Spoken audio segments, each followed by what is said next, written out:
Un Airbus A340 plein, transportant près de 300 passagers et membres d'équipage, accélère sur la piste pendant le décollage à Melbourne, en Australie. La fin de la piste approche rapidement, mais malgré les efforts du copilote, l'avion ne peut pas décoller. La queue de l'avion gratte violemment le sol, générant une pluie d'étincelles. Les passagers, terrifiés, voient une lueur rouge hanter la cabine. Parviendront-ils à décoller à temps ou se heurteront-ils au bout de la piste, entraînant une catastrophe? C'est l'histoire déchirante du vol 407 d'Emirates, qui a peu à voir avec les pistes et les moteurs, mais tout à voir avec la psychologie humaine. Dans la nuit du vendredi 20 mars 2019, 257 passagers et 18 membres d'équipage sont montés à bord du vol Emirates 407 à Melbourne, en Australie, à destination de Dubaï sur un voyage de 14 heures. Les conditions météorologiques étaient idéales pour voler, avec des vents légers et un ciel dégagé. L'avion désigné pour le vol était un Airbus A340-500 de 5 ans, un modèle moderne et sûr à 4 moteurs, capable d'effectuer des vols ultra-longs sans avoir besoin de ravitaillement. À bord, il y avait 4 pilotes, 2 responsables du décollage et de l'atterrissage, et 2 autres, connus sous le nom d'équipage auxiliaire, qui prendraient le contrôle pendant la phase de croisière afin que l'équipage principal puisse se reposer.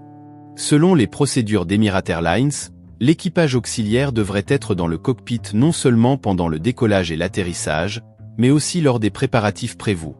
La présence de ces pilotes supplémentaires visait à offrir une marge de sécurité supplémentaire sur les longs vols, avec plus d'yeux et d'oreilles attentifs pendant les phases critiques du vol. Cela rend encore plus déconcertant ce qui était sur le point de se produire. Pendant que les passagers embarquaient et que les derniers bagages étaient chargés, les pilotes se concentraient sur les procédures de prédécollage, cruciales pour la sécurité du vol.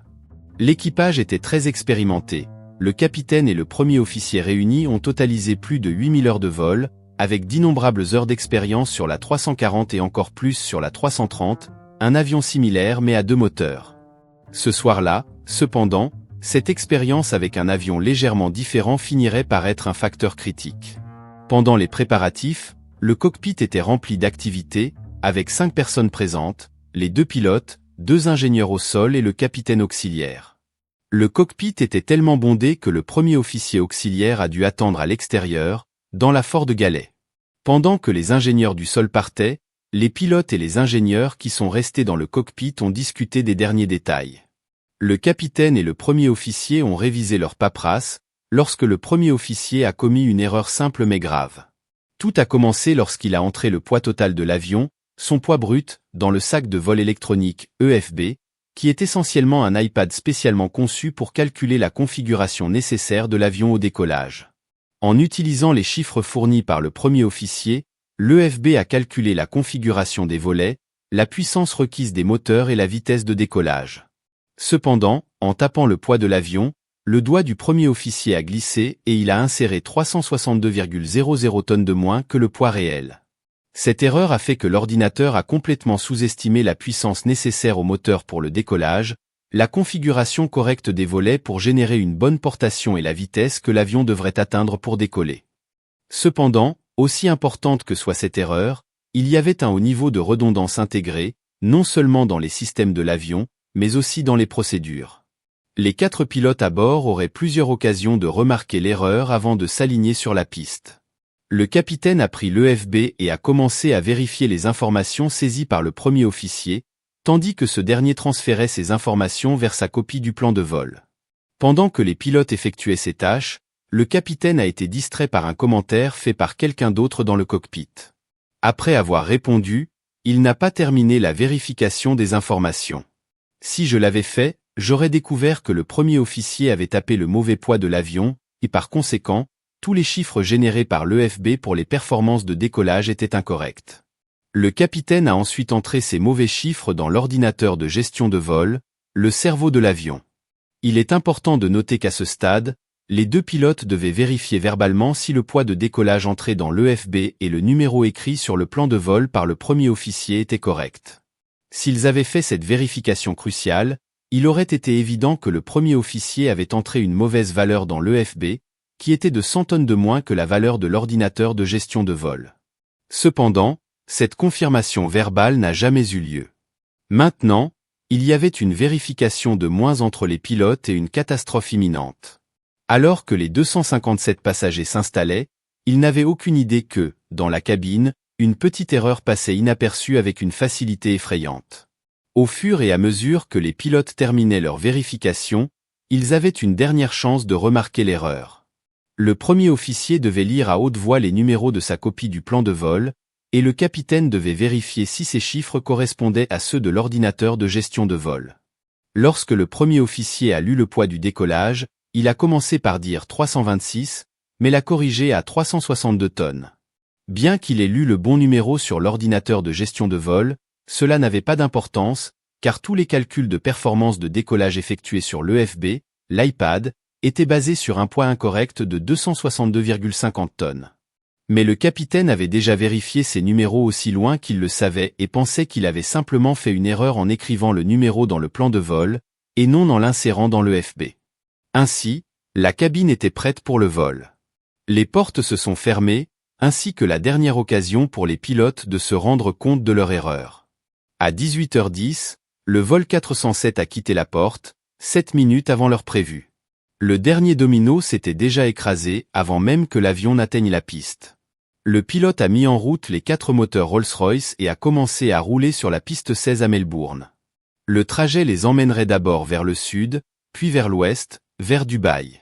C'était au tour du premier officier, alors il a conduit l'avion pendant que le capitaine révisait la situation. Avant le décollage, les pilotes ont fait la liste de contrôle pendant qu'ils roulaient sur la piste. Ils ont ajusté les volets pour la première configuration, au lieu de la deuxième ou la troisième, où il devrait être si le poids correct de l'avion avait été inséré dans l'EFB. En conséquence, lorsque l'avion a commencé à décoller, les ailes ont généré moins de soutien, rendant l'avion difficile le décollage. À minuit et demi, le vol 407 s'est aligné sur la piste, et maintenant rien n'a empêché les erreurs commises à la porte d'avoir des conséquences. Le premier officier a augmenté la puissance en ajustant les leviers pour la configuration de poussée flex. Les 4 moteurs ont rugi à la vie, et l'énorme avion de 360 tonnes a commencé à accélérer sur la piste.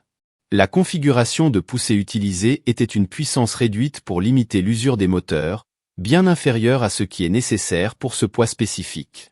La poussée correcte aurait été le toga, ou poussée maximale de décollage au sol.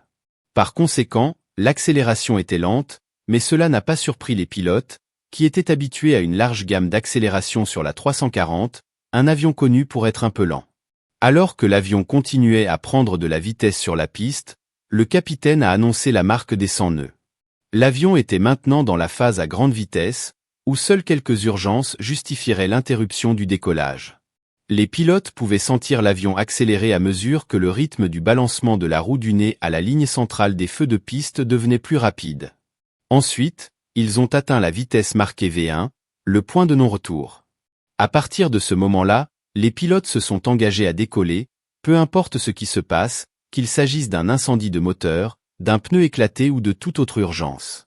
L'avortement du décollage après cette vitesse serait extrêmement risqué et pourrait entraîner le départ de la piste.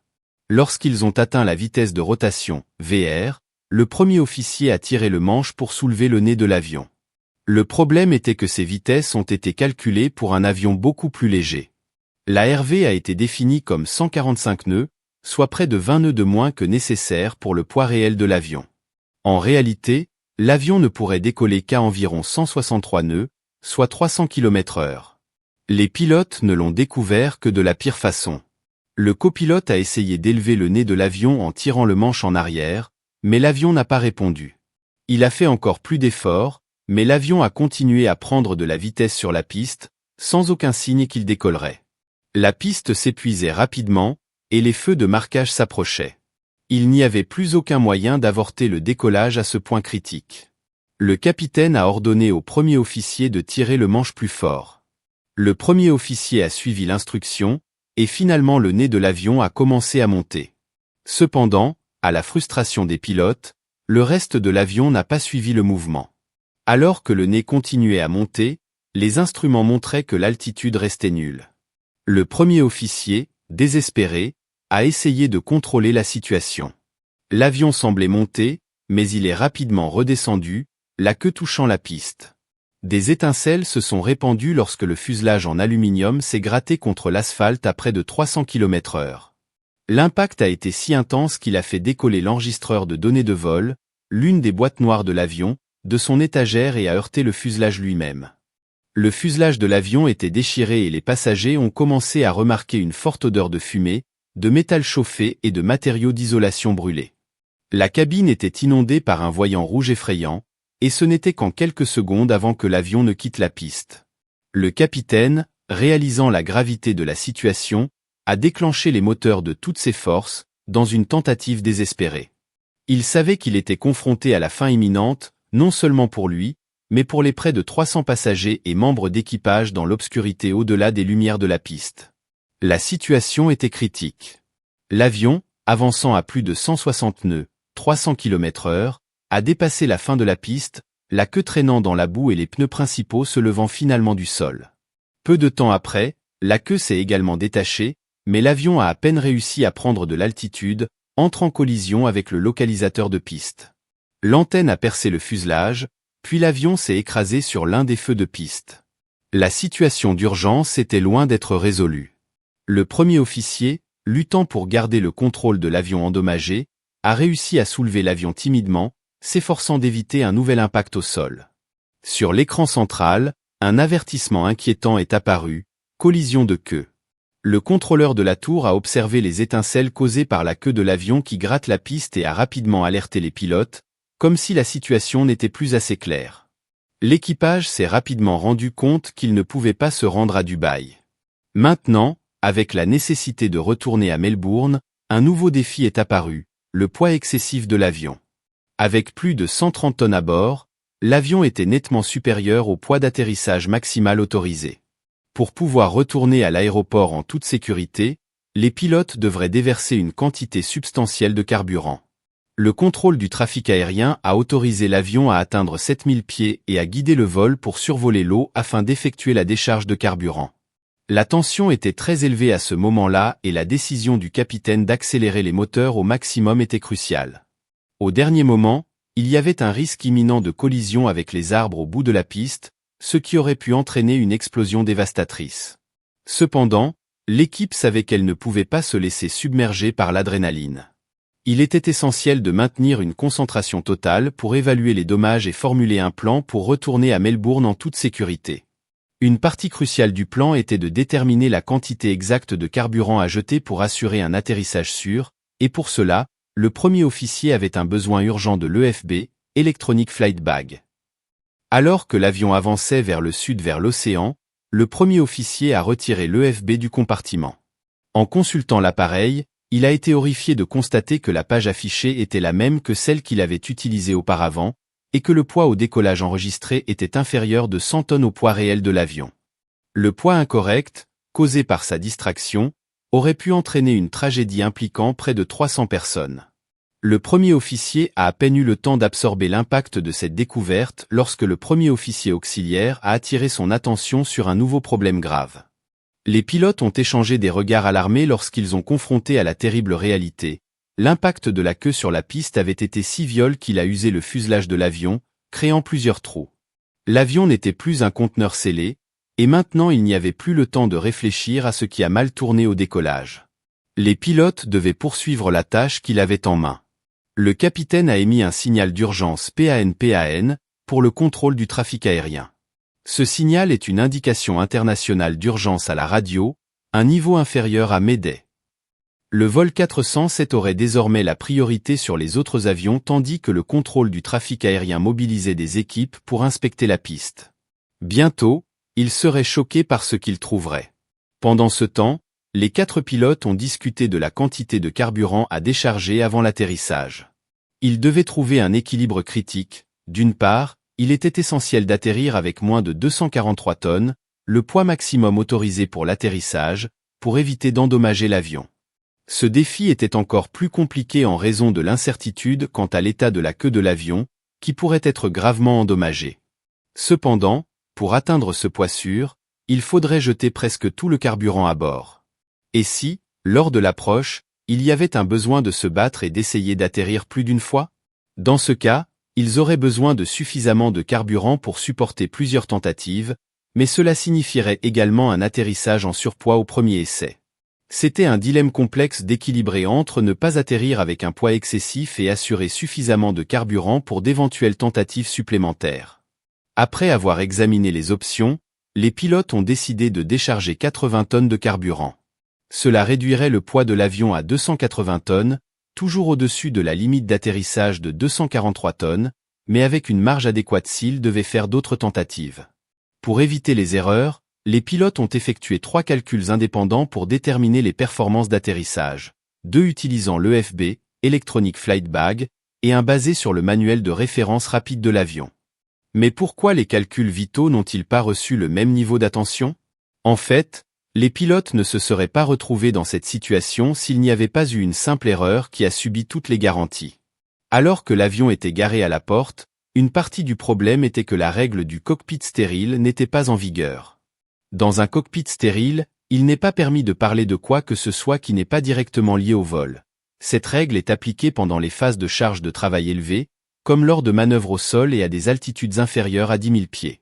Cependant, comme cette règle ne s'applique pas lorsque les avions sont stationnés à la porte d'entate, il y a eu beaucoup de discussions non liées au vol, ce qui a créé un environnement sujet aux distractions. Et les pilotes auxiliaires? Ne devraient-ils pas être impliqués dans la préparation avant le vol? En fait, le capitaine auxiliaire vérifierait normalement les calculs de performance de décollage à l'aide d'un deuxième EFB, Electronic Flight Bag. Cependant, ce soir-là, il n'a pas pu accéder à l'EFB car il était stocké dans son compartiment, occupé par 2 ingénieurs au sol présents dans la cabine. De plus, le premier officier auxiliaire n'était pas présent dans la plupart de ces préparations, ce qui a contribué à l'absence de vérification adéquate des calculs. Il était dans la galère, attendant que les ingénieurs du sol sortent de la cabine. Il y avait simplement beaucoup d'activité dans la cabine à ce moment-là pour que les pilotes puissent suivre toutes les procédures correctement. De plus, il y avait un problème important, aucun des chiffres n'était correct. La situation s'est encore compliquée car ce qui a été généré par l'EFB semblait étrange. C'est parce que tous les pilotes avaient également volé ou avaient de l'expérience avec l'Airbus A330, une version plus petite et à 2 moteurs de la 340, dont les données de poids et de performance au décollage étaient plus familières et typiques. Les erreurs de calcul, dans ce contexte, n'étaient pas comparables aux erreurs dans des domaines tels que la médecine, où il peut y avoir des variations allant jusqu'à 10 ou 100 fois dans les dosages. La gamme réduite de valeurs possibles pour les performances de l'avion a rendu les erreurs plus subtiles et donc plus difficiles à détecter. Cependant, avec l'avion à 7000 pieds au-dessus de l'océan, avec une queue endommagée et sans pression adéquate, ces réflexions étaient de peu d'importance. L'objectif des pilotes était d'assurer la sécurité des 257 passagers à bord et de les ramener à l'aéroport de la manière la plus sûre possible.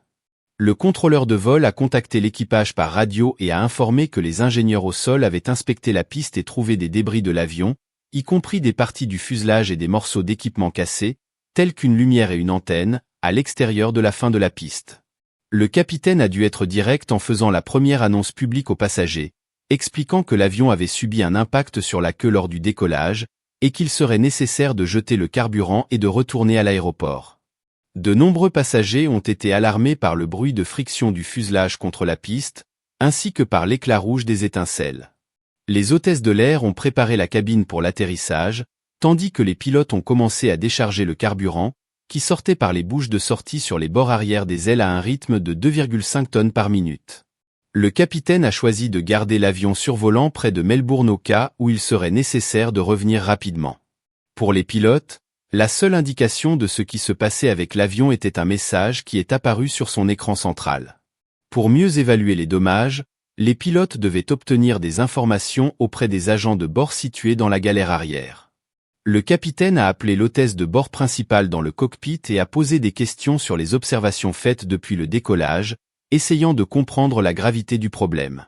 L'avion avait subi des dommages à l'arrière, mais jusqu'à ce moment-là, la situation semblait sous contrôle. Vers 11h25 du soir, les pilotes ont terminé le déchargement du carburant et ont commencé la descente vers Melbourne. Cependant, dès le début de la descente, ils ont entendu un son étrange. Avant que l'équipage ne puisse identifier l'origine du bruit, ils ont reçu la nouvelle la plus alarmante jusqu'alors. L'une des hôtesses de bord a contacté le cockpit du fond de la cabine, signalant qu'elle pouvait voir et sentir la fumée. Les pilotes ont réalisé qu'ils devaient retourner immédiatement à l'aéroport. Avec un incendie à bord, il savait qu'il aurait moins de 20 minutes avant de devoir tomber à la mer. Le premier officier radio a rapidement informé la tour de contrôle de la nécessité urgente de retourner à l'aéroport. Ils ont abandonné les plans d'atterrissage sur la piste 16, qui était plus favorable à cause du vent, et ont décidé de s'approcher directement de la piste opposée, la piste 34. Même avec la menace d'un éventuel incendie, ce choix était difficile car les pilotes étaient confrontés à un atterrissage en surpoids et aux dommages potentiels qui y sont liés. Avec la collision de la queue et le vent de queue faisant atterrir l'avion plus vite que d'habitude, les pilotes se sont précipités pour préparer l'avion à l'atterrissage. Le premier officier a demandé au chef de l'hôtesse de l'air de se préparer à une éventuelle évacuation après l'atterrissage si l'incendie était confirmé. Chaque seconde était cruciale. Pendant ce temps, le contrôleur de la tour de Melbourne a mobilisé les services d'incendie et de sauvetage de l'aéroport pour la piste. L'avion, qui avait échappé de justesse à une catastrophe au décollage, semblait maintenant être sur le point de faire face à une deuxième catastrophe lors de l'atterrissage. Les pilotes ont abaissé le train d'atterrissage et ajusté les volets pour une approche critique pendant que le capitaine conduisait l'avion vers la piste 34. Au moment de l'atterrissage, il devrait utiliser les freins avec force pour arrêter l'avion surchargé. Ironiquement tragique, il y avait un risque de quitter la piste à nouveau le soir même. À 11h36, le vol 407 est passé au-dessus des feux de la piste 34, dont l'une qu'il avait traversée environ 1 heure plus tôt. Il a survolé la piste endommagée, et quelques instants plus tard, a effectué l'atterrissage. Le capitaine a appuyé sur les freins avec force. L'avion a ralenti et les moteurs ont été mis en marche arrière. Le copilote a annoncé les vitesses alors que l'avion accélérait encore. Après quelques moments de panique, l'avion s'est finalement arrêté au bout de la piste. Miraculeusement, les véhicules de sauvetage n'ont trouvé aucun signe de feu. Les 257 passagers et 18 membres d'équipage ont survécu. Plus tard dans la nuit, en arrivant à l'hôtel de Melbourne, les pilotes et les agents de bord ont reçu un appel téléphonique d'Emirates, qui leur a interdit de contacter leurs familles et leurs proches. Ils ont indiqué qu'ils surveilleraient leurs téléphones portables et leurs téléphones dans les chambres et ont ensuite licencié les pilotes à leur retour à Dubaï. En plus des controverses en relations publiques, les leçons du vol 407 ont eu un impact significatif sur les pilotes et les compagnies aériennes de l'ensemble du secteur depuis cette frayeur en mars 2009. Actuellement, les nouveaux ordinateurs de gestion de vol sont équipés d'un logiciel qui alerte les pilotes si les informations de performance de décollage saisies sont adaptées à l'étendue de la piste disponible. Les compagnies aériennes comme Emirates et bien d'autres exigent désormais que 2 pilotes calculent les chiffres de performance de décollage, garantissant qu'une seule erreur de calcul ne peut pas entraîner une catastrophe. Ces améliorations, ainsi que les progrès réalisés dans les dernières générations d'avions Boeing et Airbus, rendent des événements tels que le vol 407 beaucoup moins probables. Merci d'avoir regardé, et à bientôt.